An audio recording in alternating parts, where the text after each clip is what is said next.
Дорогие друзья, всем привет! Эти книги вам, наверное, уже знакомы. Так вот, я сегодня с удовольствием расскажу о них. Первая книга Жоржа Байера «Мишель Мушкетер» в 2 книгах.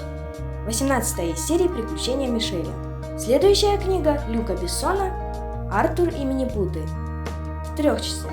Первая из серии «Артур и Минипуты». Начинается все с того, что Мишель и Даниэль готовятся на костюмированное шествие. На этом шествии с ними были друзья Артур и Мартина. Мальчишки были мушкетерами, а Мартина была маркизой. Они даже не подозревали, что эти костюмы будут началом их приключений. Девушка в маске передала Артуру пакет и была очень встревожена. Артур вернулся к друзьям и рассказал им об этом случае. Тем временем кто-то в обличье мушкетера чуть не похитил Мартину и искал у нее тот самый пакет. Мартина испугалась этого случая, но, придя в себя, рассказала друзьям свою историю. Позже ребята понимают, что эти случаи связаны между собой. Когда Мартина осмотрела платье, увидела записку с именем. Получается, это платье тоже связано с этим случаем? Ну что, пойдемте узнаем, что случилось.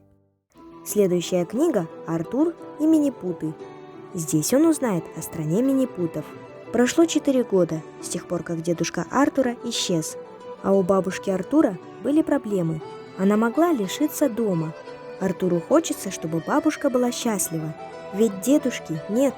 Но вскоре пропадает и он сам, заставляя бабушку переживать еще больше.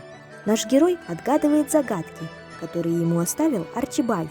В стране Минипутов он познакомился с принцессой Селенией и принцем Барахлюшем.